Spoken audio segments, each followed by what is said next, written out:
à ces choses de disparaître. Arrivé à Rephidim, c'est dans Exode 16 aussi. Et ils ont commencé à crier à Dieu. Parce qu'ils ne prenaient que la manne. La manne, comme c'était un aliment qui était comme des gâteaux. Et eux, ils voulaient de la viande. Ils ont commencé à menacer Moïse. Moïse va devant Dieu, il se plaint, il dit à Dieu, Seigneur, je risque d'être lapidé par ce peuple-ci. Où est-ce qu'il veut trouver de la viande pour 600 000 hommes de pied? Parce qu'il y avait au moins 4 millions de personnes là-bas. Mais les hommes vaillants de guerre étaient au moins 600 000. Moïse dit que si c'est que cela, comment je peux trouver de la viande pour eux? Je veux abattre combien de veaux, combien de brebis? Et je veux trouver les poissons de la mer où il n'y a pas d'eau ici. Le Seigneur dit, reste tranquille. Il va les offrir à la viande. Mais attendez. Frère, est-ce que la nourriture qui devait descendre là, la viande, était plus que ouvrir la mer Rouge? Non. Ils ont fait ça. Dieu ne s'est pas arrêté. Dans sa patience, il a dit, vous donnez la viande. Mais attention, quand vous allez plutôt maintenant dans Nombre 11, vous allez voir que Dieu a fait descendre le feu du ciel pour consumer un côté du camp à cause des plaintes. Parce qu'il ne rendait pas Dieu parfait aux yeux des gens. C'est-à-dire, Dieu se demande, mais comment je peux opérer un grand miracle dans la vie de quelqu'un à cause de la viande, il me méprise. Je peux te donner la santé. Tu avais un cancer, j'ai enlevé le sida, j'ai enlevé. Maintenant, parce que tu as faim, tu me maudis. Dieu dit non. Je veux châtier ce peuple-ci. Ils ne sont pas sérieux, ces gens. Et c'est la situation de l'église. Nous, on n'a jamais pris une minute pour s'arrêter et dire, mais Seigneur, qu'est-ce qui m'a fait vivre jusqu'à plus de 50 ans comme je suis? Qu'est-ce qui m'a gardé des accidents? Je prends tous les jours les bus, je vais à Douala, je monte à Yaoundé, je vais à Bafoussam, avec des bus qui n'ont même pas de frein. Qu'est-ce qui a mené ces bus jusqu'à la destination? C'est qui? Ce n'est pas le chauffeur. Non. J'ai été dans tel endroit. Qu'est-ce qui m'a préservé? Frère, tout ça, on n'a jamais pensé. On voit plutôt la situation actuelle. Voilà mon fils, non? Regarde l'enfant. On ne sait pas que il y a quelqu'un qui veille sur nous, qui prend tout son temps pour nous préserver. Et c'est pour cela que quand une situation arrive, on doit se retourner et dire, Seigneur, c'était toi au commencement. Nous, on attend que ta main puisse continuer avec nous. Parce que c'est ce que Dieu veut. S'attendre à lui. Parce que dans ce chantier, j'ai eu des crises ici. Vous ne le saviez pas. À cause de l'incrédulité. Quand les gens m'harcelaient pour le chantier, j'ai eu des crises, j'ai eu une attaque à la tête. Pourquoi? Parce que j'ai cru que c'est moi. Je n'ai pas regardé que, mais qui avait offert ce terrain? Qui avait payé les tôles? Qui avait payé les murs? Ce n'est pas moi. J'ai voulu faire comme si j'étais quelque chose. Et le diable a voulu profiter par là pour consumer ma vie. Donc frère, il n'y a rien qui est impossible aux enfants de Dieu. Rien du tout. Nous qui sommes ici ce matin, nous pouvons tout par Dieu. Tout. Que ce soit une maladie, que ce soit un travail, quel que soit le problème d'un enfant de Dieu. Frère, la seule chose que Dieu demande, ne regarde pas à toi. Regarde à lui et attends. Laisse-le combattre. Il va te donner la victoire. Israël a eu toutes ces grandes grâces. Mais il n'avait jamais pris le temps pour s'asseoir et dire, mais Seigneur, comment est-ce que on peut prendre de l'eau amère, un coup d'eau qui est amer, on y jette un morceau de bois comme celui-ci, et l'eau devient plus que l'eau de la Snec, plus que le Supermont. Qu'est-ce qui fait ça? Comment ça s'est passé? Non, on dit non, c'était comme ça devait être comme ça. Non, monsieur, c'est pas que ça devait être comme ça. Il y a une main, il y a quelque chose derrière. Il y a quelque chose qui se passe que tu ne vois pas. Et c'est à cette chose que Dieu veut que tu regardes. À cette chose invisible. La foi, c'est regarder à l'invisible. Quelque chose que tu ne vois pas, mais que tu crois. Or, nous vont toujours à Rephidim. Ces gens sont arrivés à Rephidim. Au mont Horeb. Frère, la soif les a amenés à commencer un autre système de murmures. Les murmures, ce sont des plaintes. Les gens se plaignent. Non, je ne veux même plus marcher, je suis fatigué. Ce Dieu-là, je ne comprends même plus rien. Mais Dieu, toujours dans sa patience, a dit à Moïse, je passe devant toi. Je vais me tenir sur le rocher là-bas. Tu viendras, tu vas le frapper et il jaillira de l'eau que ces gens vont consommer. Il a fait. L'eau est sortie. Mais ils n'ont pas toujours cru en Dieu. ils ont continué à se plaindre. Marie et son grand frère ne se sont pas arrêtés de tarser Moïse de moins que rien. Pourquoi? Parce qu'il a pris une femme éthiopienne. Et elle se plaint de lui, sans comprendre qu'est-ce que Dieu est en train de faire. Frère, je voulais vous dire, moi j'ai tellement de problèmes. Tellement de problèmes. Pourquoi? Parce que c'est un seul instant. J'avais cru que l'œuvre ici, c'est l'œuvre de Jésus, ce n'est pas mon œuvre. Si j'avais cru que ce n'est pas notre œuvre, et que Jésus est dans Caleb, il est dans Laure, il est dans Sylvian, il est dans Rose, il est dans Marcel, il est dans Frère Noir, et que c'est l'ensemble-là qui conçut cette œuvre, je n'aurais jamais eu de point de santé. J'ai voulu faire le héros. Et c'est une erreur grave. Frère, là où nous sommes, je voudrais vous dire une chose. Quand Israël a demandé, c'est dans Exode 17, il a demandé à Massa Meriba, est-ce que l'Éternel est en réalité au milieu de nous? Dieu ne peut pas rester tranquille. Quelle méchanceté de la part du peuple. Je vais prendre un exemple. Vous avez un enfant à la maison. Vous vous êtes privé de tout dans la vie.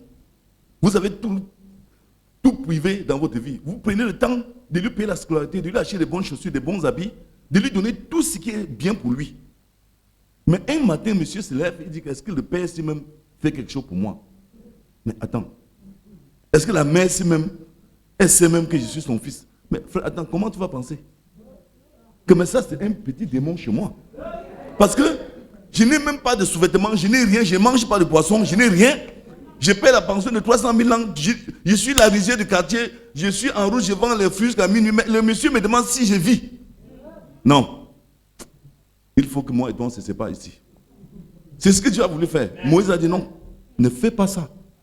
Tu vas donner l'occasion aux Égyptiens de se moquer de nous. Mais frère, si il est arrivé un jour dans ta vie, que ce soit maintenant ou plus tard, que Dieu ait opéré un miracle comme il a fait dans la vie de Sylviane, c'est un avertissement pour que tu ne doutes plus. Parce que si tu doutes encore, ça serait très grave. Quels que soient les combats qui vont arriver, accroche-toi sur le premier miracle. Tu dis, Seigneur, je sais que tu es là. Je sais que tu vis. Je ne te délaisserai pas.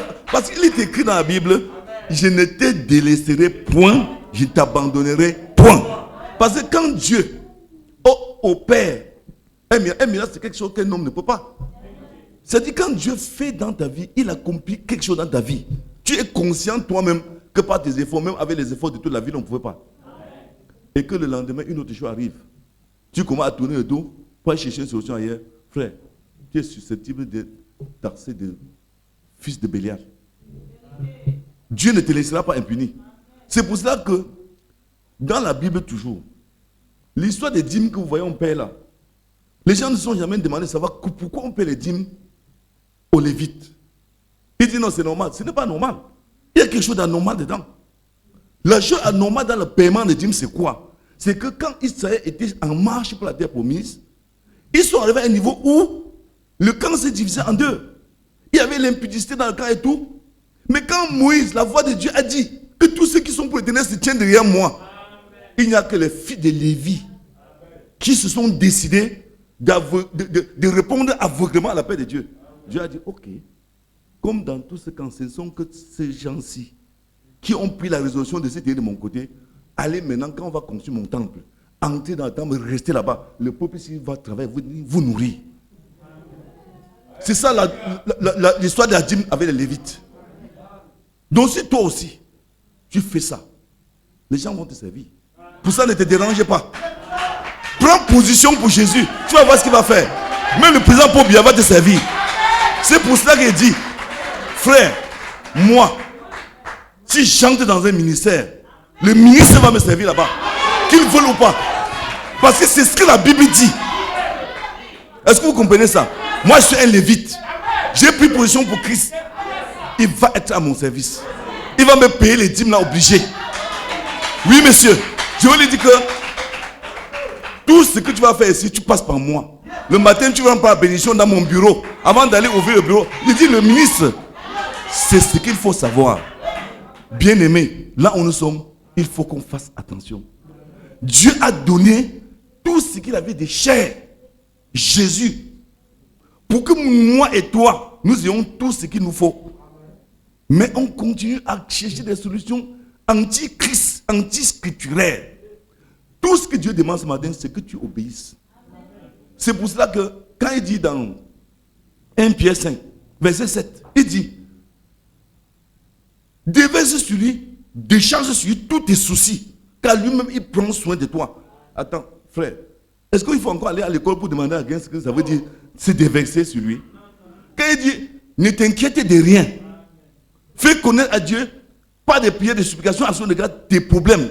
Et la paix de Dieu qui supporte toute intelligence gardera ton cœur et tes pensées en Jésus-Christ. Mais attendez, ce n'est pas une garantie pour que les gens vivent comme des agneaux, pour qu'on marche simplement, sans prendre un pic pour calculer comment on va faire pour payer la location, comment on va faire pour avoir un travail, comment on va faire pour avoir la santé. On n'a pas besoin de ça ici.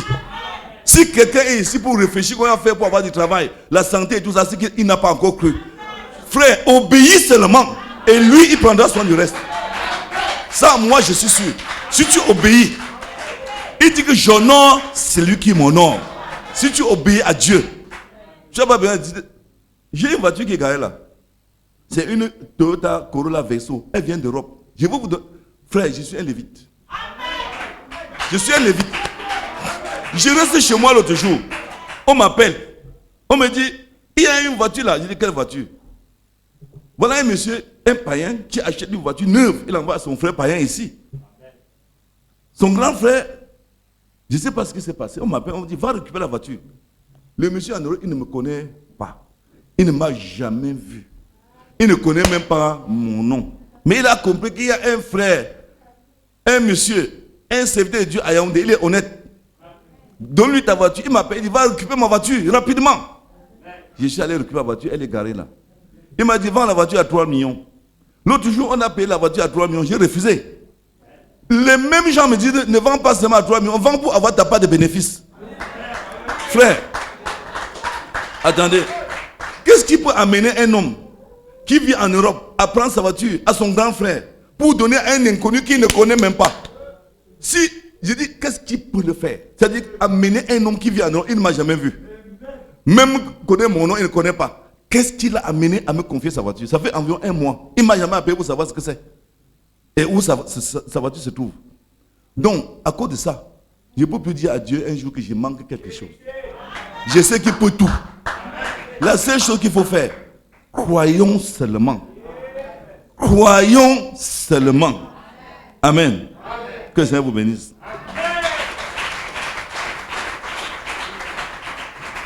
Tout est possible à celui qui croit. C'est la loi de la foi.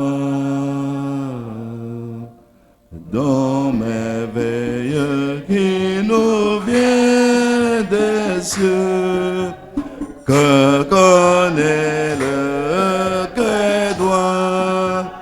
Oh, oh, quel riche trésor, un cœur qui vit ce que Dieu dit. Sa foi vaut plus que l'or. Dieu l'honore et le bénit. Quand l'ennemi fait trembler de peur en face du danger, crois au Seigneur, affermis le cœur, la foi fait triompher. Oh, oh, quel riche trésor, un cœur qui vit ce que Dieu dit. La foi vaut plus que l'or. Dieu l'honneur et le bénit. Dieu manifeste à celui qui croit la force de son bras. Le Tout-Puissant dit à son enfant, si tu crois, tu verras. Oh, oh, quel riche trésor, un cœur qui vit ce que Dieu dit. Sa foi vaut plus que l'or. Dieu l'honneur et le bénit. Acclamons pour le Seigneur.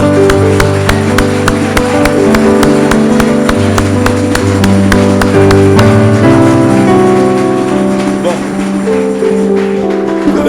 Que le Seigneur vous bénisse.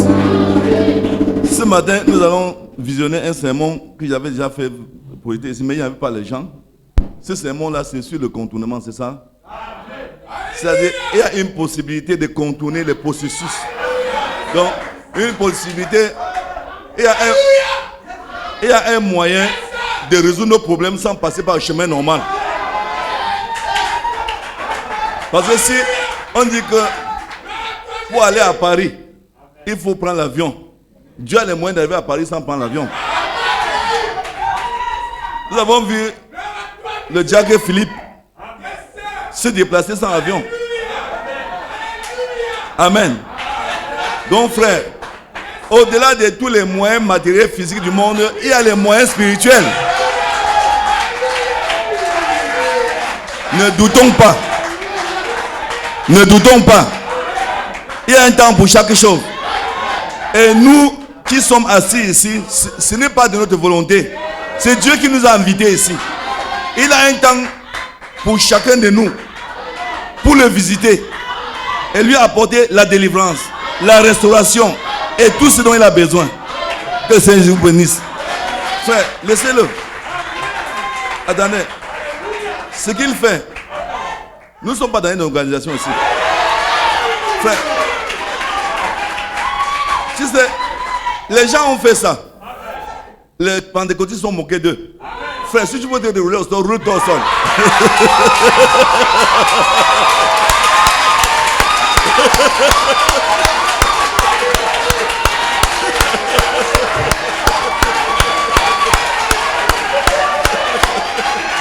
C'est ça la parole de Dieu.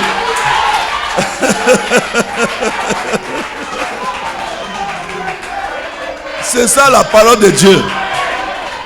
Parce que les gens ne comprennent pas. Nous sommes, bien aimés, nous ne sommes pas dans le système catholique ici. Hein. Non, ici, là, nous sommes. Ils nous ont donné un nom, on appelle ça quoi, Caleb? Les Holy Rollers, c'est ça? Voilà les exaltés. Nous sommes des fous.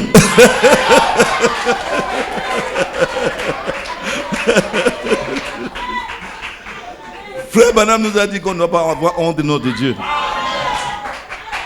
Que le Seigneur vous bénisse. Donc grâce pour cette matinée que tu nous accordes de nous retrouver ici. Frère Branham nous disait, même si je n'ai plus de force, si je n'ai pas de santé, même si je ne peux pas mettre un pied devant l'autre, j'irai. Bien-aimé Père, nous te bénissons de ce que tu nous as conduit ici. Fortifie-nous davantage. Il est écrit dans ta parole que notre vigueur dure autant que nos jours.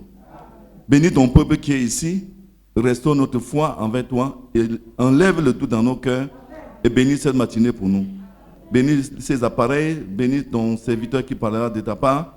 Bénis aussi tous les hommes de Dieu que tu as établis ici pour conduire ce petit troupeau. Que ton sang couvre cet endroit. Au nom de Jésus-Christ, nous avons prié. Amen. Que le Seigneur vous bénisse. Est-ce que vous avez été bénis? Applaudissons alors pour le Seigneur.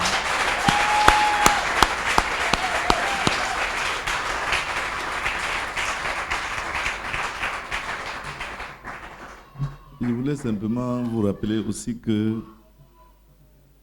quand nous attendons quelque chose du Seigneur, il a toujours les moyens de les accomplir. Parce que vous voyez qu'il y a tellement de difficultés aujourd'hui que s'il faut prendre la procédure normale pour résoudre tous les problèmes, on n'y arrivera jamais. Or, la procédure, selon le dictionnaire, c'est une marche qu'on doit suivre pour résoudre un certain nombre de problèmes. Ou bien une loi ou des règles qu'on a établies. C'est quand on établit une règle, on dit que bon, si tu veux aller au ciel, il faut se repentir, il faut prendre son baptême au nom de Jésus, il faut avoir le Saint-Esprit, persévérer dans une église, ainsi de suite. Mais Dieu contourne parfois cette procédure pour certaines personnes selon son bon plaisir. Parce qu'on a vu le voleur à la croix, il n'est pas passé par toutes ces procédures-là. Mais il se retrouve là où nous avons tant souffert pour nous retrouver. Bon, je ne dis pas ceci pour nous encourager à ne pas travailler, mais c'est pour dire que les problèmes difficiles que nous avons, ce que nous disons, c'est un dossier compliqué. Je ne sais pas comment je ferai pour réussir dans ce dossier. Dieu peut le résoudre sans passer par la procédure normale. Et c'est ça que le frère, il faut qualifier, ou bien frère Branham dit que c'est un miracle. Donc avec un miracle, on peut contourner toutes les procédures. Est-ce que vous le croyez? Donc je disais que frère, il faut avoir la foi. Parce que vous avez bien suivi, la clé du royaume des cieux se trouve entre les mains des hommes. Ce n'est plus entre les mains du Seigneur Jésus-Christ. Parce qu'il a remis la clé pour entrer au ciel à un homme, à Pierre. Et Pierre, c'est l'Église. Ce sont les Éphésiens. Non. Donc, je crois que si nous avons un peu de sagesse, nous n'allons pas beaucoup travailler. Avec un peu de sagesse, nous allons recevoir beaucoup de choses sans faire trop d'efforts. Donc, bien aimé, je voulais simplement vous dire ce matin, il faut croire au don de Dieu. Oui, monsieur. Si vous ne croyez pas les dons, je ne parle pas de moi, parce qu'il ne faut pas me regarder, je parle des dons. Je parle des dons de Dieu.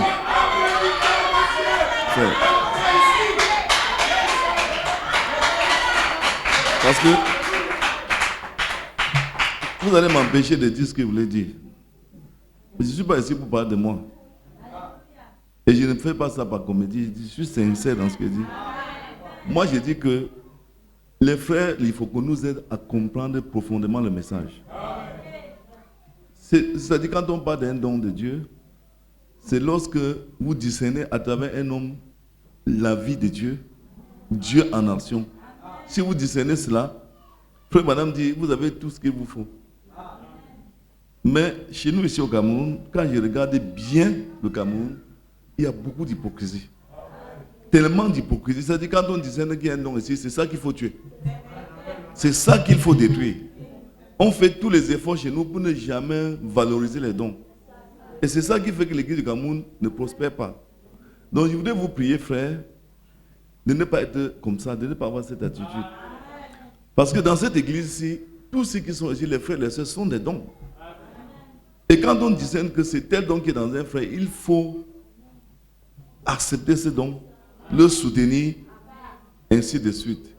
Donc le frère voulait nous faire comprendre que, quelles que soient les difficultés que nous avons, à apporter une solution à un dossier dans notre vie, Dieu a les moyens d'apporter une solution sans passer par la procédure ou bien par les lois établies dans la Bible. Est-ce que vous comprenez? Parce que c'est bien écrit dans la Bible, voici le processus pour être sauvé. Mais Dieu dit qu'il peut contourner ce processus.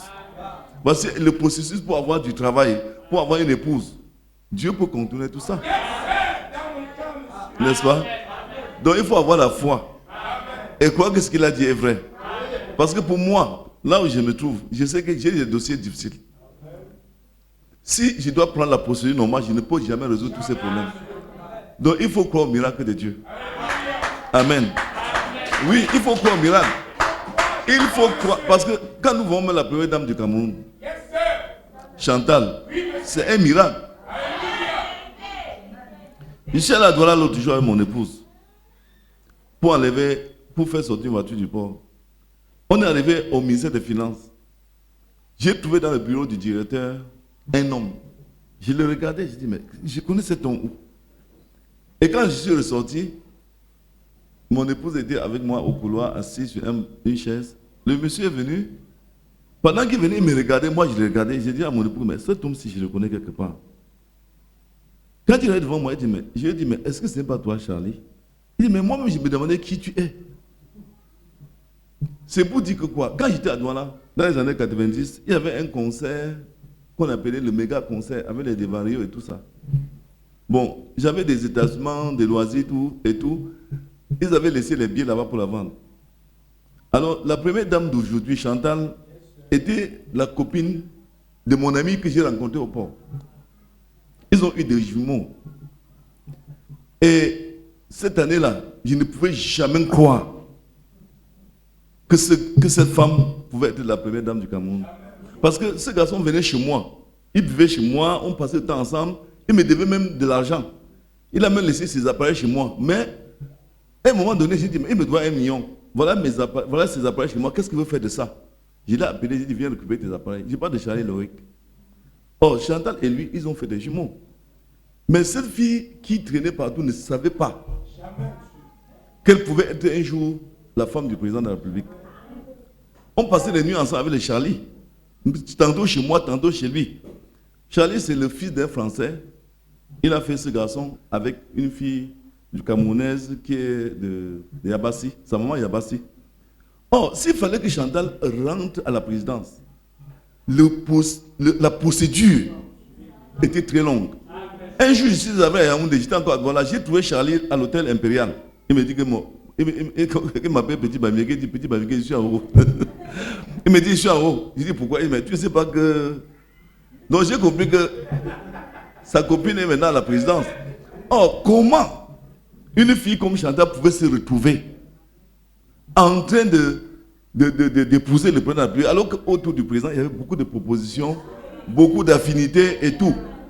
Donc, frère, même chose pour moi et toi. Dieu peut contourner. Parce que ce que je dis ici, ce n'est pas pour. Je ne fais pas la politique. Parce que, en ce temps-là, Chantal fréquentait les filles d'un restaurateur ici en ville, un Libanais. Alors, il y avait un garçon qu'on appelait Bolivan, qui était le frère du fils du président, que nous connaissons tous. Alors, les deux allaient dans ce restaurant manger. Moi, j'étais là-bas aussi tout le temps. Nous tous, on mangeait là-bas. Mais pendant ce temps, les filles de ce restaurateur libanais étaient les amies de Chantal. Alors, elles invitent donc Chantal, parce que Bolivan les a invités à Mvomeka. Alors, ils ont donc invité les filles du restaurateur. Les filles du restaurateur ont invité donc Chantal à Mvomeka pour une fête. Arrivé donc là-bas, le président s'intéresse à Chantal.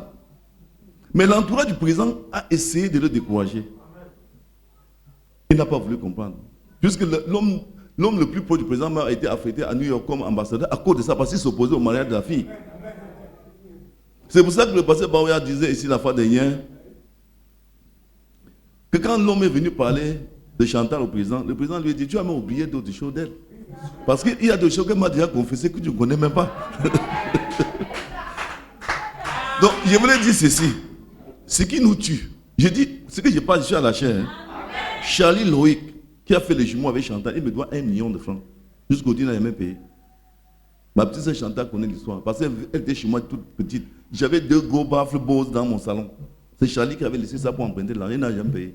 Il vivait avec Chantal. Chantal errait avec lui. Et elle ne savait jamais qu'elle pouvait être première dame. J'allais chez Charlie Loïc, à Rue Bébé, la mère à Douala. Moi, j'étais à Dorban. J'avais des établissements à l'Omnisport. Il venait là-bas. Charlie était avec moi tous les jours. Donc, c'est pour vous dire, frère, quand vous venez ici, ne mettez plus la main comme ça, comme Flavie met là. Non, il faut descendre ta main. Nous ne sommes pas sœurs. Attendez. Sœur Flavie, moi, je veux te dire une chose. Il faut bien comprendre ce que je dis. Tu n'es pas une orpheline.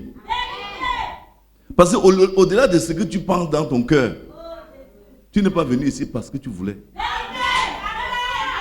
C'est ton destin qui t'amène ici. Et personne ne peut s'opposer à ça. Personne. Donc c'est pour vous dire quoi? C'est pour dire que c'est nous-mêmes qui nous efforçons à détruire le programme de Dieu dans notre vie. Parce que quand tu viens t'asseoir dans une église, tu es toujours soucieux. Tu es soucieux pourquoi? Pourquoi? Parce que Dieu a déjà établi un programme dans ta vie. Que ce soit moi le pasteur ou bien un frère Christ ou une soeur, personne ne peut détruire cela. S'ils réussissent, ça veut dire qu'au commencement, ce n'était pas Dieu.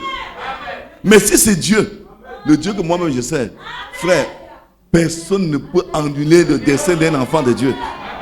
Personne. Lisez la Bible, méditez-la. Dites-moi si Dieu a dit une chose dans la Bible, les gens ont déjoué. Que ce soit pour le mariage, les enfants et tout. Même, il faut pas dire, même si tu ne veux pas, Dieu va te sauver. Même quand tu vas dire que tu ne veux pas le salut, il te sauve comment?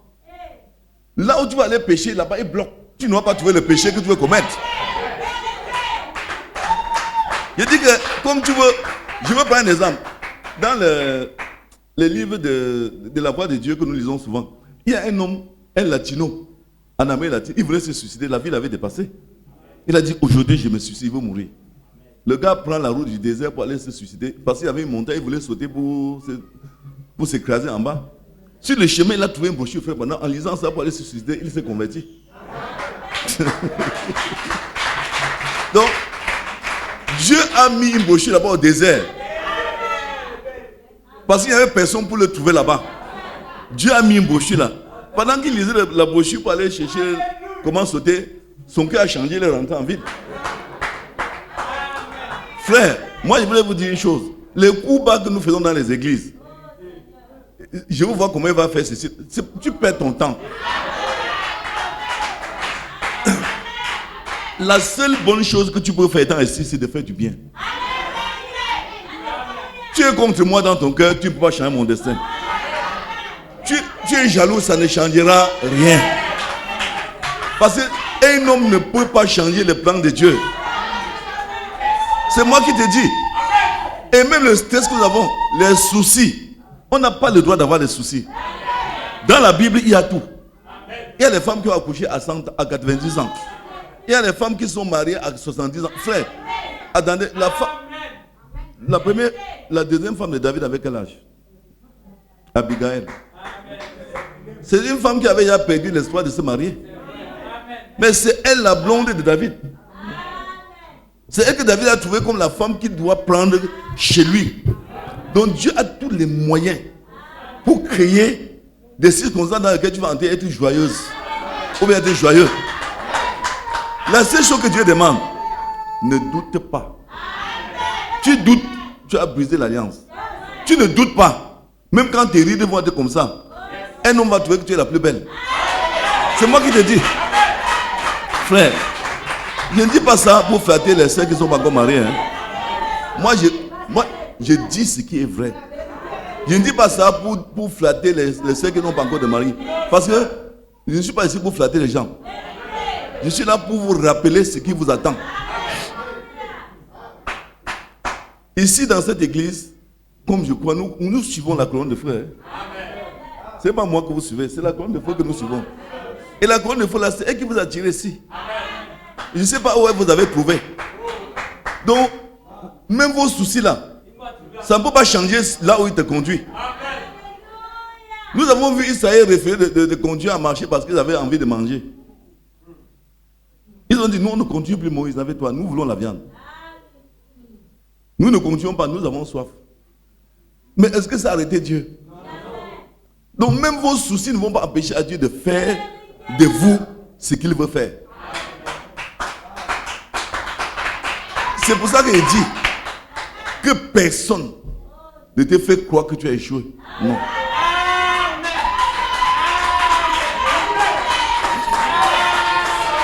Je vais vous rendre un témoignage. Le diable rôde comme un lion rugissant cherchant qui va dévorer. Est-ce que moi, je ne suis pas en train de parler mal de certaines maladies? Non. Un jour, j'ai rêvé, et même pas 2 fois, que j'avais une certaine maladie. Je me suis stressé.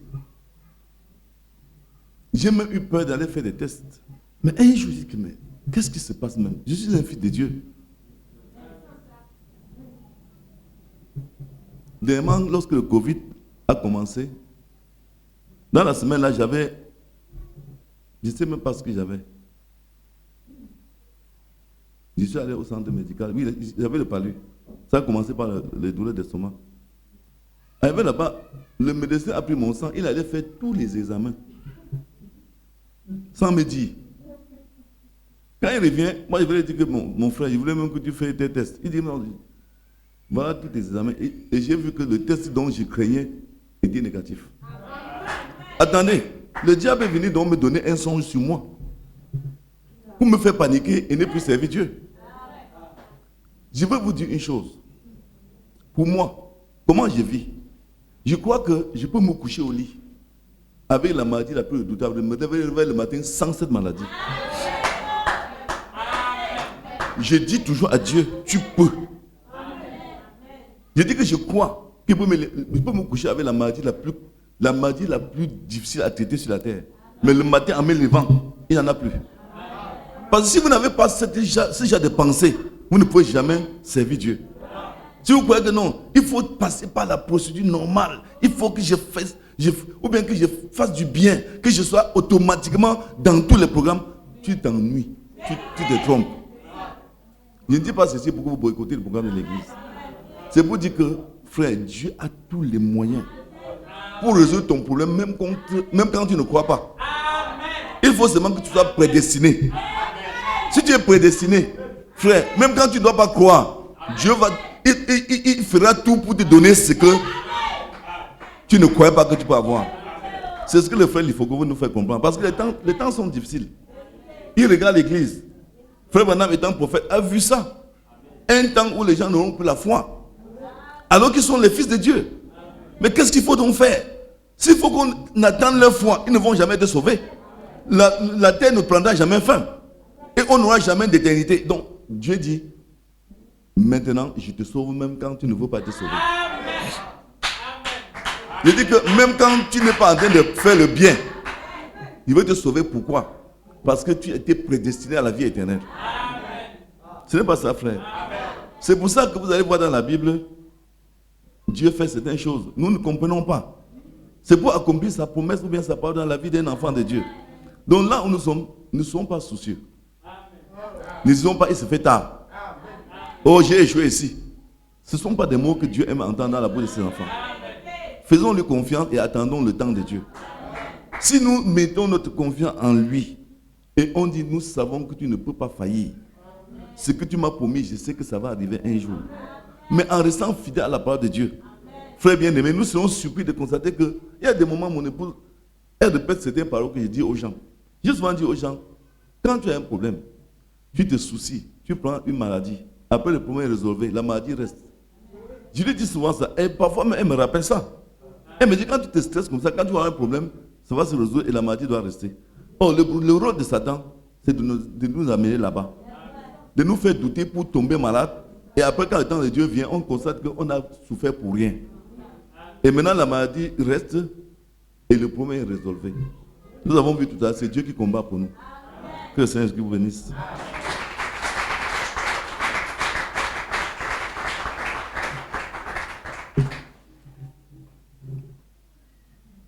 C'est quoi ça? J'ai un témoignage, une action de grâce. Ah, ok, c'est Adeline. Bon, passe pour ton témoignage. Je vois ici requête de prière. Moi,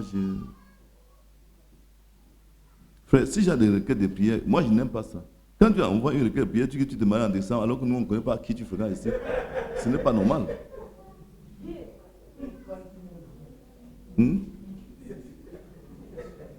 La prédication, je suis d'accord.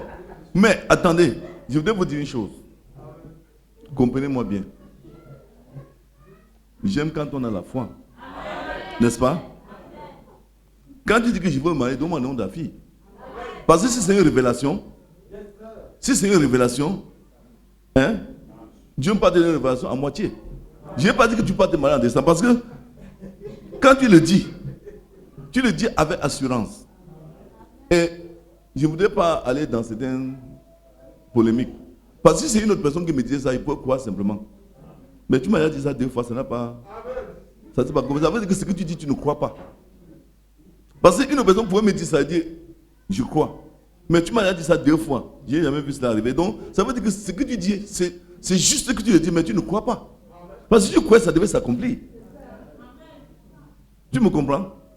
Or, quand tu demandes le requête de prière, tu veux que les gens t'aident à accomplir ce que tu veux faire. Je dis, ce n'est pas comme ça. Ça dit que la foi parfaite n'a pas besoin de l'intercession des gens.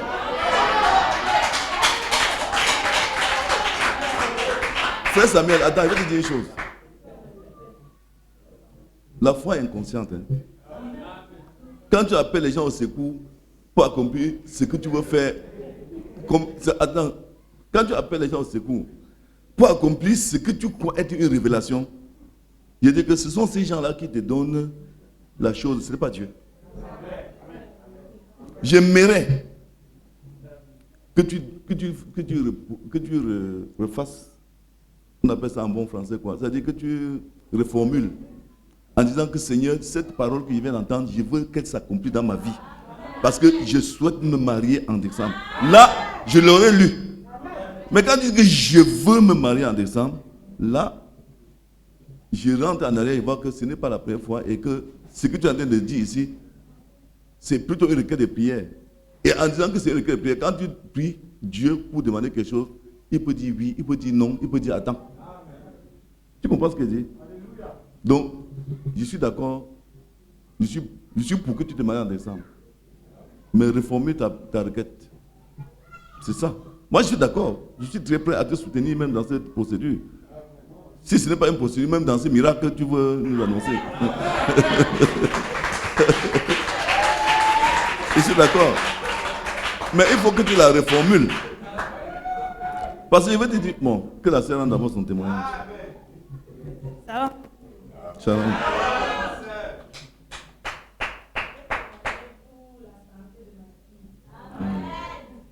De mes filles, oui. Donc, la sœur Kéliane qui venait de témoigner et qui a même chanté le matin, il s'agit de ma fille. Moi, je n'avais pas prévu ce témoignage. C'est vu son comportement que j'ai dit que, mais comment je ne dois pas anticiper les choses. Puisque ces enfants m'ont montré certaines choses cette année que moi, je n'ai jamais vues de mes propres yeux. Et grâce à Dieu, je me suis retrouvée ici parmi vous. Et je suis en train de voir vraiment les miracles de Dieu sur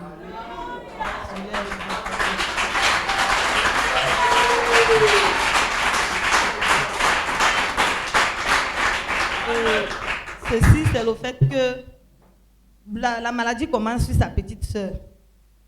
Quand sa petite sœur manifeste, ça a même créé les problèmes dans la famille. Quand j'ai dit à la mère que je connais là où je vais amener l'enfant et il y aura une solution. La mère a refusé. Ça a un peu créé les discussions. Bon, à la fin, elle a compris que, comme il s'agit de mon enfant, elle m'a même dit que je fais ça parce que je sais que c'est ton enfant. Puisque eux, ils n'habitent pas avec moi. Quand elle vient maintenant, on a prié pour elle. Maintenant, entre-temps, sa grande sœur manifeste aussi. Quand la mère me dit, quand elle se renseigne au village, on dit que, bon, comme ces enfants, elles ont été baptisées chez les églises protestantes. Oui. Bon, les voisines ont conduit la mère qu'il faut qu'on aille prier sur elle. Un pasteur de l'église protestante peut prier. Quand on amène donc l'aîné Kéliane, arrivé là-bas, l'homme de Dieu prie. Je peux dire, il prie. Quand maintenant elle veut sortir, elle engage les escaliers avec sa grand-mère. Elle lui fait comprendre que, mais tu m'as amené où comme ça? Que je ne sais même pas ce que le pasteur s'y a fait sur moi. Que je n'ai rien ressenti. C'est surtout ça qui m'a beaucoup marqué. Quand elle dit donc ça, entre-temps, on était ici déjà avec sa soeur, on priait sur elle.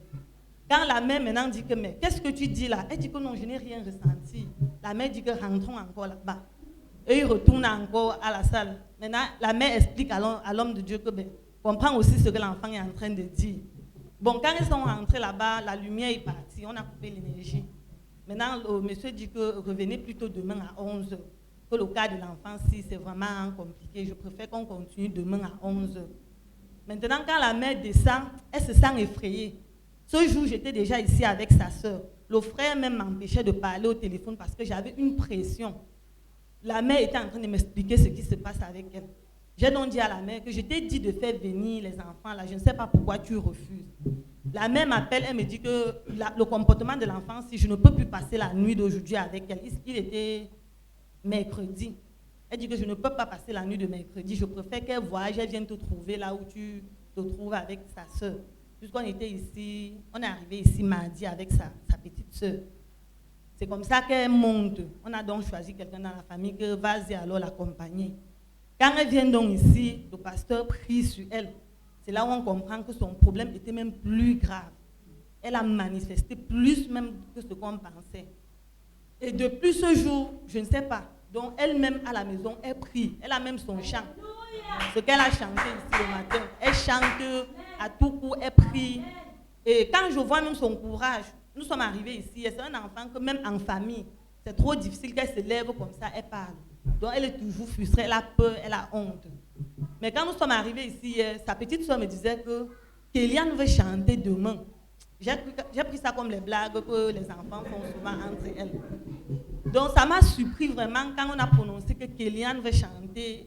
Et je l'appelle même dehors. Quand on a déclaré, je l'ai appelé pour lui dire que mais j'ai pris ça comme la blague, je ne savais pas que c'était sérieux. Elle m'a dit que oui, je veux chanter et je veux même dire que je suis guérie. Je m'attendais vraiment. Donc c'est un peu ça, je ne m'attendais vraiment pas. Donc ça me surprend parce que quand je veux même dire à certains gens que Kéliane a déclaré de sa bouche ici qu'elle est guérie, je ne sais même pas ce qui s'est passé. Elle-même, elle a pris le micro, elle a dit que je veux chanter parce que je suis guérie. Dieu m'a guérie. Donc vraiment, le témoignage d'aujourd'hui, je crois que je veux même encore plus avoir la paix d'après ce qui s'est passé aujourd'hui. Je vivais avec la peur, malgré le courage. J'ai vraiment le courage parce que je suis avec vous, mais je me sens parfois frustrée face à ce que je suis en train de vivre. Et comme c'est elle-même qui vient de déclarer qu'elle est guérie, je crois que la guérison, là, ça va se partager avec sa sœur. Donc, je rends grâce à Dieu pour cela.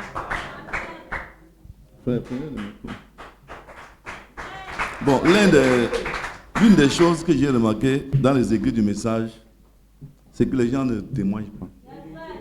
Et ils cachent même leur délivrance. Vous voyez, les pentecôtistes ont des appareils, ils filment les délivrances, ils envoient sur la télé partout. Pour amener les gens à croire.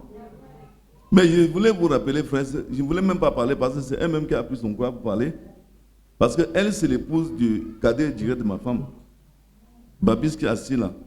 Lui-même, il a son témoin, parce qu'il m'a appelé il y a au moins 2 ans. Ou je ne sais pas. Pour me dire que mais, je ne comprends pas. Il était à l'église de Kane là-bas à Kolfoulou, où c'est vers soi. Oh, et Kane, c'est le numéro 1 au Cameroun, on le sait. Mais pendant qu'il était là-bas, il rêve plutôt que je suis en train de prier à l'omnisport, je délivre sa femme. Deuxième songe, je crois que c'est ça. Il rêve que je suis en train de délivrer les enfants qu'il a amenés ici. Il est toujours chez Kane là-bas. Parce qu'il était avant avec Kamdem Dinedor. Il a fui, il est resté, allé chez Kane. Bon, maintenant lui, quand il vient ici l'autre jour, il ne savait même pas pourquoi le Seigneur l'a amené ici avec sa femme et ma belle-mère. Donc c'était pour préparer l'avenir des enfants ici. Oh, les enfants ici ont été menacés par les esprits. Les enfants sont innocents. Et elles sont innocentes, elles ne connaissent rien. Mais les esprits les possèdent. Eux-mêmes, quand ils sont venus ici le premier jour avec Eliane, la petite, avec Christian, c'était grave ici au bureau. Quand on a prié pour l'enfant, l'enfant est rentré à la maison. Les esprits l'ont poursuivi là-bas. Moi-même, j'ai hâte de voir ce qui s'est passé étant chez moi. Les esprits l'ont poursuivi là-bas. Et eux, comme tous les gens qui vont à l'église, ils ont posé des questions à l'esprit qui menaçait l'enfant. Sur 3 personnes, c'est ça, n'est-ce pas? Donc, ils ont posé des questions sur 3 personnes. Ils ont pris un autre pasteur qui avait commencé à délivrer avec l'enfant là, et Kané lui-même et moi. Bon, je ne sais pas ce qui s'est passé. L'esprit a dit.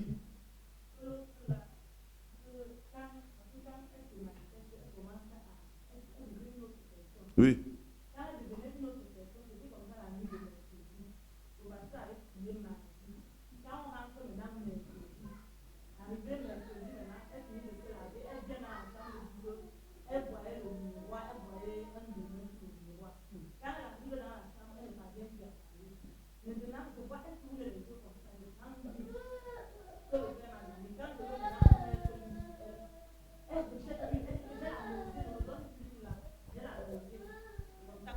commence donc un mercredi. Il était mercredi dans la nuit. J'ai commencé à paniquer parce que ce jour, ce qu'elle a fait ce jour-là, vraiment, c'était plus, donc je n'ai jamais vu, et c'était même plus grave que ce qu'on a vu même avant. Elle commençait donc à manifester, elle disait que vous m'avez provoqué, maintenant si je veux vous montrer qui je suis. Parce que le mercredi, là, on devait venir ici, continuer avec la prière. Et ce jour, j'ai renvoyé. Oui, le père a renvoyé. Et le démon a dit que vous avez fait l'erreur de renvoyer. Voilà. Le démon a donc dit que maintenant, je veux la faire. Donc le démon a donc dit que je vous ai eu. Je vous ai eu. Que je croyais que vous devez finir avec moi aujourd'hui. Que je croyais qu'on devait continuer. Vous avez plutôt renvoyé. Je vais alors vous montrer qui je suis maintenant. Je veux vous montrer. Et tellement le démon parlait. Maintenant, quand moi je venais, maintenant, je demandais que, mais je t'ai demandé de libérer mon enfant. Elle disait que je ne libère pas. Je veux d'abord, elle disait, exploser son étoile. Maintenant, quand je demande toujours au démon que telle personne va t'enlever. Ah, il me dit, Kaka, la personne là, je ne lui vois même pas. Après, maintenant, ma belle-mère, elle part prendre l'huile.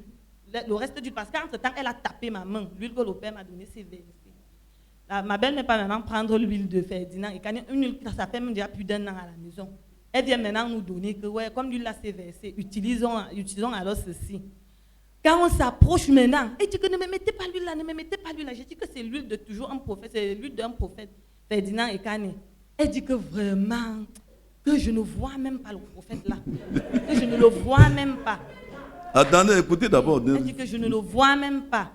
J'ai donc dit que tu as versé l'huile de pasteur Victor, non? Que maintenant le père Victor, on part là-bas comme ça, il va t'enlever dans le corps de mon enfant. Maintenant, elle dit que je veux voir comment on va arriver parce qu'on va faire le tournoi en route, personne n'arrivera là-bas. Que celui-là, je le vois fort, il veut se mesurer à moi. Je le vois, il est en train de vouloir se mesurer. On va se mesurer. Qu'il veut me gagner, mais je ne dois pas me laisser faire. Je ne dois pas me laisser faire. On va se battre. Donc je lui ai dit que jamais, on va t'amener là-bas, c'est là-bas que tu... Parce que ce jour, pour qu'elle entre même d'abord ici, il y a eu des frais sur elle, elle a dit qu'elle n'entrait plus ici. Oui, elle est restée comme ça jusqu'à 3 heures. Que c'est bien. Moi, je voulais juste vous dire une chose. C'est que c'est elle-même qui a provoqué ça. Moi, je ne voulais rien dire. Parce que dans le milieu du message, les gens n'aiment pas aider les autres avec les délivrances. Et je vous dis que c'est un grand péché. Quand vous avez reçu une délivrance et vous cachez. Vous avez honte de Jésus, il aura honte de vous. Parce que c'est ce démon-là lui-même qui dit que votre Ferdinand et Kanéa n'est rien du tout. Alors qu'il a conquis tout le Cameroun. Il y a même le père de Vicky, sa nourrice, qui était malade, qui a souhaité qu'on l'amène là-bas, alors que on lui avait conseillé de venir dans le message pour recevoir des délivrances. La vie, c'est tout dans le message, c'est pas ailleurs. Ces enfants s'y étaient malmenés gratuitement par des démons. Aujourd'hui, elles sont libres. Or, ce que je voulais vous rappeler, il faut bien me comprendre. Ce n'est pas moi qui combat, c'est la colonne de feu. C'est ce que vous ne savez pas. Le message, on ne joue pas avec le message. C'est le sommet de la foi, c'est Dieu lui-même en personne. Donc moi, je voulais que vraiment, frère, qu'on essaie de vivre de manière à honorer ce message du temps de la fin. Parce que là où nous sommes, les gens souffrent. Dans chaque famille ici, il y a des gens qui sont, même dans ma famille, j'ai eu des cas des enfants comme ça. Dans ma propre famille, le cadet de ma maman qui est garçon, sa fille a fait ça. Là-bas, à Biémassi, c'était très grave. Papa Simon. Donc, je dis que les frères du message ont fabriqué des credos dans le message. Je ne sais pas si ce sont les prédestinés ou bien si ce sont des vagabonds qui viennent ou bien des ramassis. Parce que quand moi je reçois un délivrance, je dois rendre témoignage. Et c'est ça, c'est ma délivrance qui doit aider les gens. Vous voyez, si la sœur Grâce est assise ici avec son petit frère, c'est grâce au témoin de la maman de Flavie. La maman de Flavie dit à Douala que j'ai ma fille qui a rencontré un homme de Dieu. Et vraiment, ma fille est bien. Là où ma fille est, elle n'a même plus notre temps, c'est son père. Elle a même déjà choisi ce bamilé que c'est son père et tout ça. Et c'est là où la maman de Grâce décide donc que ses enfants viennent ici pour rester à côté de moi pour qu'on persévère ensemble. Donc je voulais vous dire, frère, il n'y a pas de honte quand on est dans la maison de Dieu. Moi-même là où je suis, si vous la montez, moi vous allez crier ici. Ce que la maman de Kélian dit là. Quand j'ai pris la Bible pour ma première fois, moi je n'ai pas honte de vous dire ça. Hein, parce que vous savez qu'il n'y a personne ici qui n'est pas passé par les coutumes et les traditions avant d'entrer ici. Quand j'ai pris la Bible pour la première fois, j'ai tenu la Bible dans ma main, dans ma chambre. Je suis tombé, seul.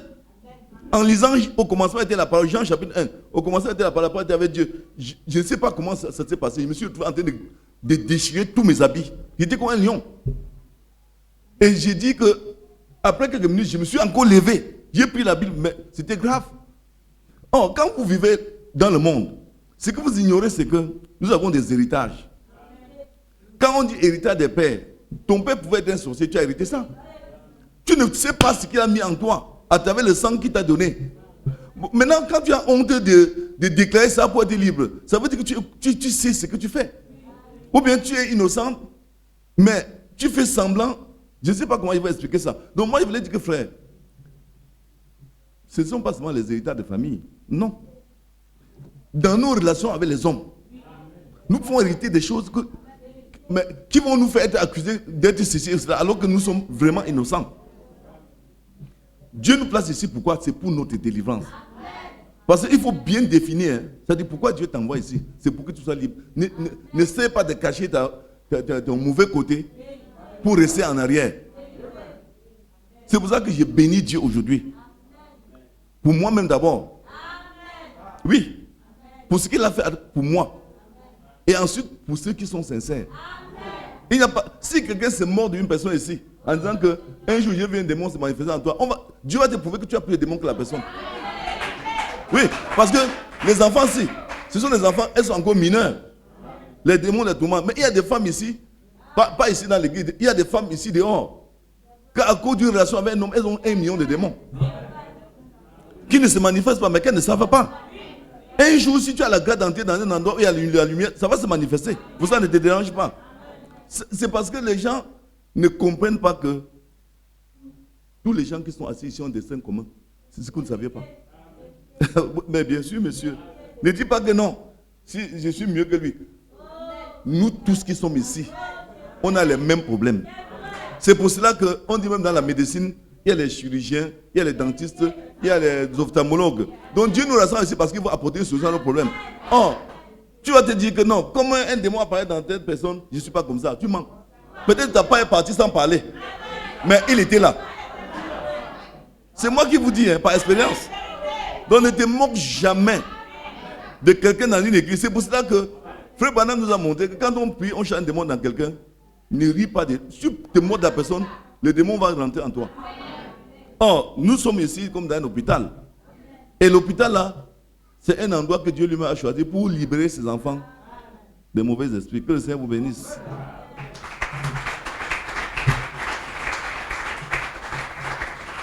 Bon, vous avez déjà prélevé les offrandes? Ok, frère Roger, viens chanter pendant qu'il prélève les offrandes. Après, frère Gaspard va congédier. Que le Seigneur vous bénisse.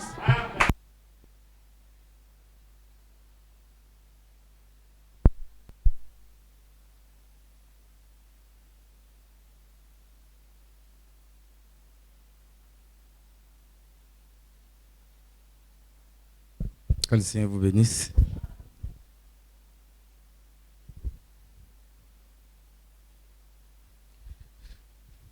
Le Dieu de Branham, toujours à mes côtés, toujours à mes côtés, à mes côtés, à mes côtés. Le Dieu de Branham, toujours à mes côtés, toujours à mes côtés, à mes côtés, à mes côtés. Le Dieu.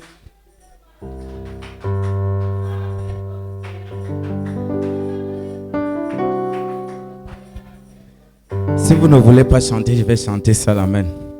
Moi, pour ce que Dieu a fait pour moi, parce que je ne savais pas que j'étais une pharmacie ambulante. Mais aujourd'hui, j'ai découvert que j'étais une pharmacie ambulante, amen. Le Dieu de Branham, toujours à mes côtés. Le Dieu de Branham, à mes côtés, à mes côtés. Le Dieu de Branham, toujours à mes côtés. Le Dieu de Branham, à mes côtés, à mes côtés. La colonne de feu, toujours à mes côtés. La colonne de feu, à mes côtés, à mes côtés. Le le Dieu de victoire, toujours à mes côtés, le Dieu de victoire, à mes côtés, le Dieu de Branham, toujours à mes côtés, le Dieu de Branham, à mes côtés, Si Dieu est pour moi, qui sera contre moi? Si Dieu est pour moi, qui sera contre moi? Si Dieu est pour moi, qui sera contre moi? Si Dieu est pour moi, qui sera?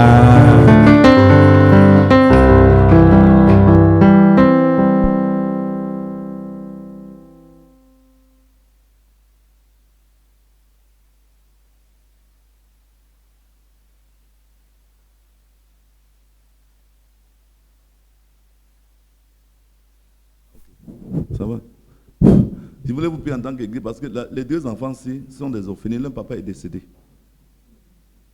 Et je crois que la Bible nous dit que Issa a beaucoup souffert à cause de l'injustice sociale. L'injustice, ce n'est pas seulement quand on vole ou bien quand on manque et tout ça. C'est aussi quand on manque à ses obligations. Je voudrais vous prier. Les enfants ici sont à Kolfoulou pour le moment. Et ce sont des orphelines. Elles fréquentaient en parenté. Et actuellement, elles ne doivent plus rentrer au village. En fait, à ce que je sache, l'église, c'est quoi? C'est comme une cellule familiale. Parce qu'on doit les aider. Les rendre visite. Les frères, vous devez aller là-bas au moins une fois par semaine pour partager la parole avec les enfants-ci. Elles ne connaissent pas la parole de Dieu. On doit les aider même à réintégrer l'école. Parce que moi, je ne peux rien faire tout seul. Même sur le plan financier, on doit les aider. Les orphelins doivent être assistés. On doit les aider à trouver une école, à trouver même les moyens de vie. Regardez comment elles sont là. Elles n'ont même pas de vêtements. Moi, je ne peux pas porter tout ça seul. L'église est pauvre. Vous devez apprendre à aller vers les gens qui souffrent pour partager leurs souffrances avec eux. Parce que depuis qu'elles sont là, je n'ai même jamais entendu un frère dire je suis allé à Kolfoulou. Ce n'est pas sérieux, un frère. Le salut, ce n'est pas ce qu'on fait. Le salut se transmet. Oh, je vois qu'ici, les gens ont tellement l'apitoiement, c'est-à-dire, ils se plaignent tellement de leur situation qu'ils ne savent pas que les gens souffrent plus que eux. Les enfants, s'ils n'ont plus de père. Et là où elles habitent maintenant ici avec la maman qui est aussi une veuve qui vient de se remarier. Elle n'a pas d'enfant. Elle n'a pas de moyens. Donc, je veux vous prier, frère, de les assister d'abord avec la parole. Vous, les jeunes, les frères Caleb, les frères Bondo et tout ça, vous devez leur rendre visite, partager la parole avec elles. Elle ne peut pas grandir dans la foi sans ça. Vous partagez la parole avec elles au moins une ou deux fois par semaine. Et les frères de l'église qui ont un peu de moyens, vous les assistez financièrement. Parce que la bénédiction vient d'où? La Bible nous dit dans le livre de quoi c'est Nombre 11, la dîme de la 3e année. Frère, la Bible nous dit que la dîme que vous voyez dans le peuple d'Israël, il paye la dîme au sacrificateur. Il pouvait encore prendre soin des orphelins, des veuves, des étrangers. C'est bien écrit. Hein? Oh, moi je vois dans cette église, les gens ont perdu cette notion-là. Les gens arrivent dans l'église, sont pauvres. Il y a beaucoup de jeunes frères ici qui ne travaillent pas, qui n'ont même pas quoi manger. Les gens ne veulent même pas savoir ce qu'ils deviennent. Chacun veut que... Non, il faut qu'on résolve mon problème. Quand tu veux qu'on prenne soin de toi, franchement, tu n'as pas le caractère qui était en Christ. Parce que la vie chrétienne, c'est vie pour les autres. Donc je voudrais vous prier pour les enfants-ci. Je ne peux pas les porter seuls. Parce que déjà, il faut les mettre à l'école, il faut les cahiers, les livres, les habits, tout ça. Je n'en ai pas. Donc pensons à elles. Je ne vous oublie pas de faire des quêtes. Mais dans les églises spirituelles, il y en a. Et si vous avez quelque chose à les donner, vraiment, ça me ferait beaucoup plaisir. Ce ne sont pas des nécessités, mais on dit l'église prend soin de ses membres. Et l'église, c'est toi et moi. L'église, ce n'est pas seulement le pasteur. Donc que le Seigneur vous bénisse.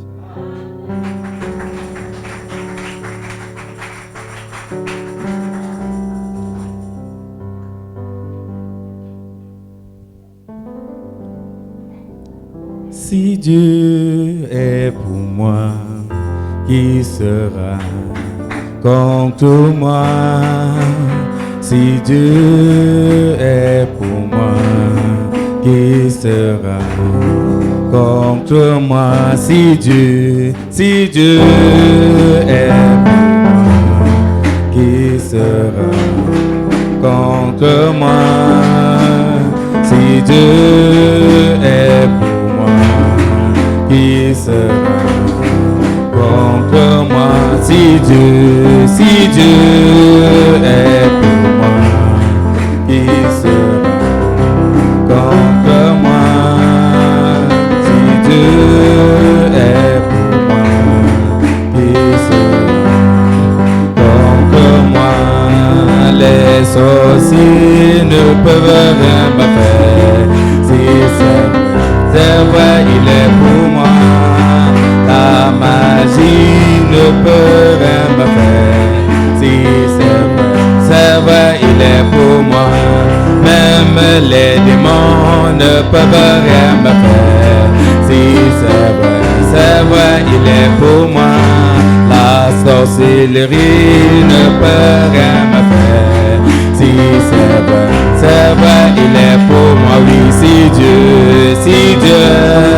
est pour moi, qui sera contre moi? Oui, si Dieu est pour moi, qui sera contre moi? Même la jalousie ne peut rien me faire.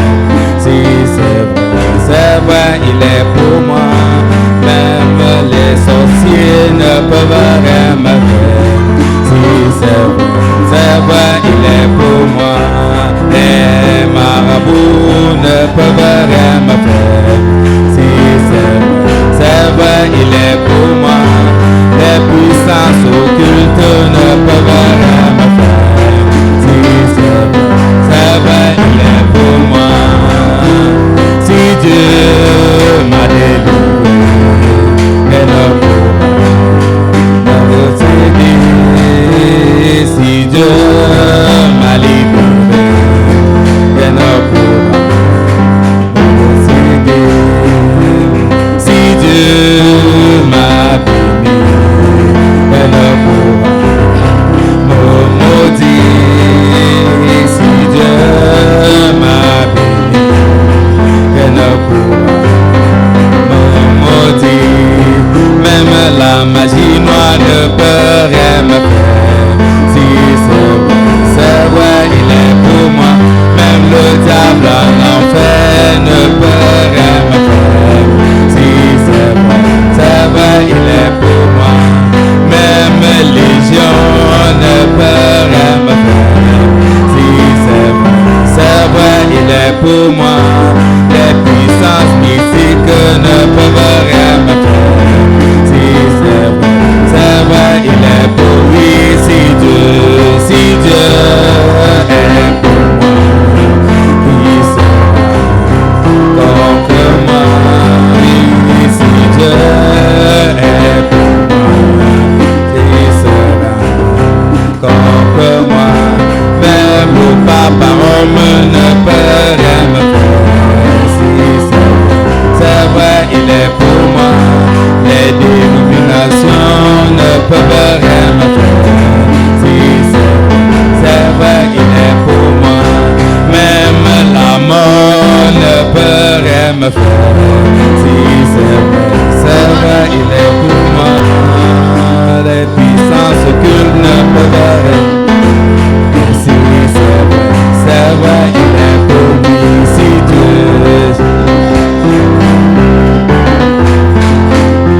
Nous allons continuer pour l'autre track, pour la quête suivante. Amen. Si Dieu est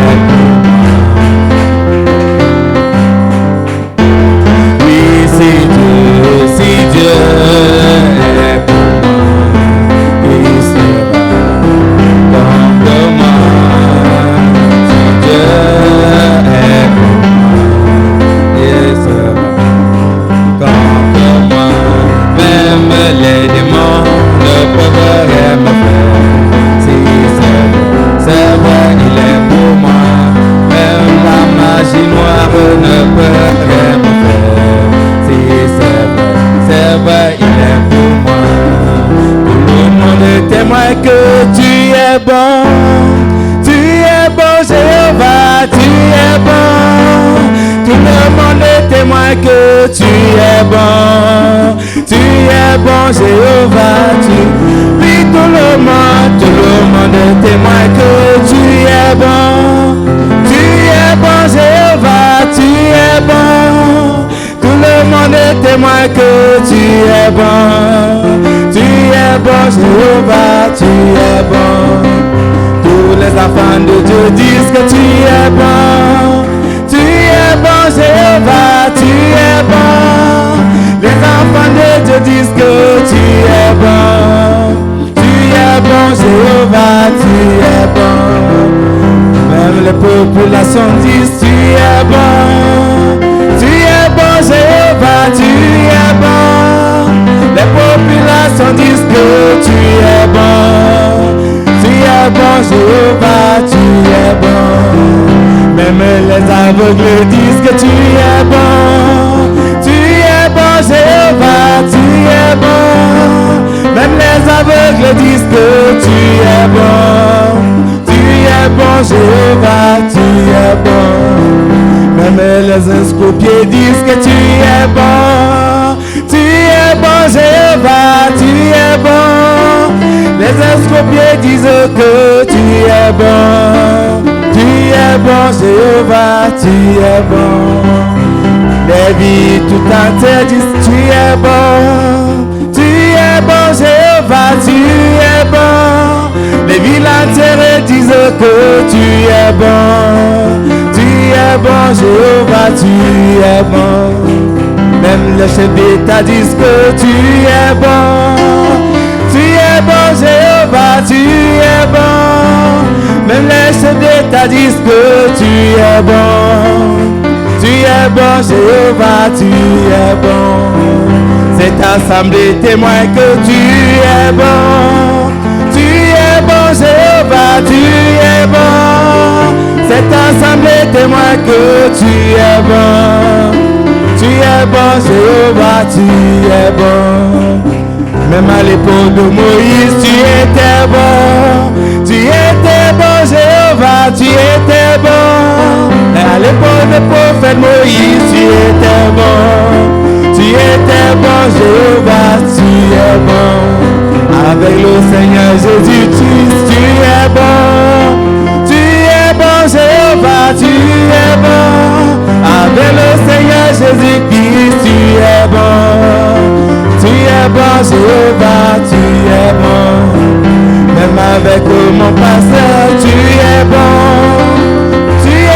Jéhovah, tu es bon, même avec l'autre pasteur tu es bon Jéhovah, tu es bon, toute l'église de toi dit tu es bon Jéhovah, tu es bon, même l'église de toi dit que tu es bon Jéhovah, tu es bon, même les pianistes disent que tu es bon Jéhovah, tu es bon, même les pianistes disent que tu es bon Jéhovah, même dans ma vie je dis que tu es bon, car tu es bon Jéhovah, tu es bon, même dans ma vie je dis que tu es bon Jéhovah, tu es bon, tous les gouverneurs disent que tu es bon Jéhovah, tu es bon, même les gouverneurs disent que tu es bon Jéhovah, tu es bon.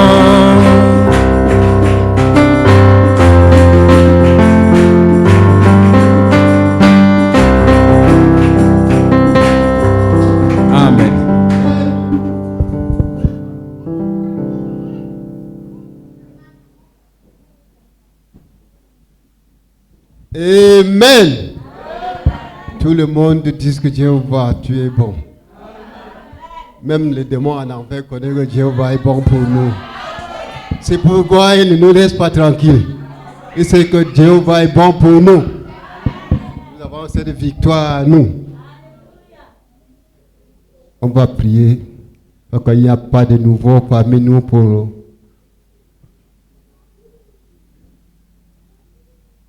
Si vraiment quelqu'un a besoin de conformer sa vie au Seigneur Jésus-Christ, qu'il se lève seulement la doigt. Sinon, je ne vois pas que s'il y avait un nouveau parmi nous. Pour le problème de maladie, ok, que le Seigneur soit béni. Il y a un candidat pour le baptême. On peut, à tout à l'heure, tu vas voir les frères là-bas derrière, ils vont te parler, te conseiller. Que le Seigneur vous bénisse. Je sais que vous avez écouté les témoignages ici. Notre berger nous a dit que quoi, si le Seigneur a opéré un miracle une fois dans la vie, accroche-toi sur ça.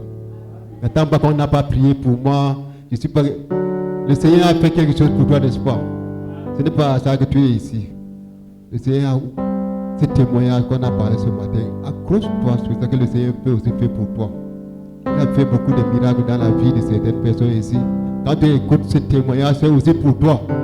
Tu t'accroches sur ce témoignage, c'est aussi pour moi.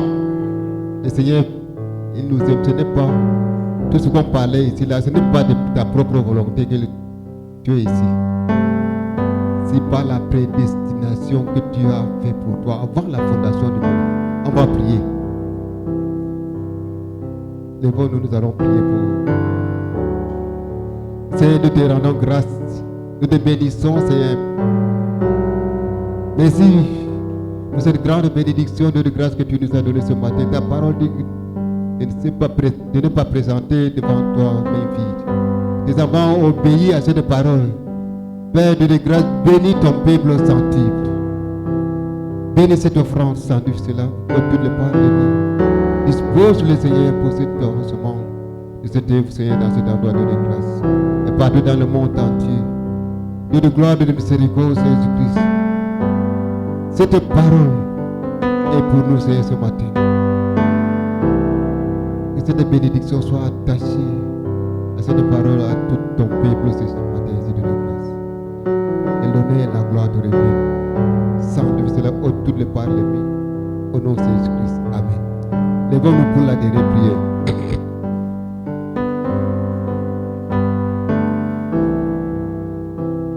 Père, nous sommes infiniment reconnaissants pour ton amour envers nous.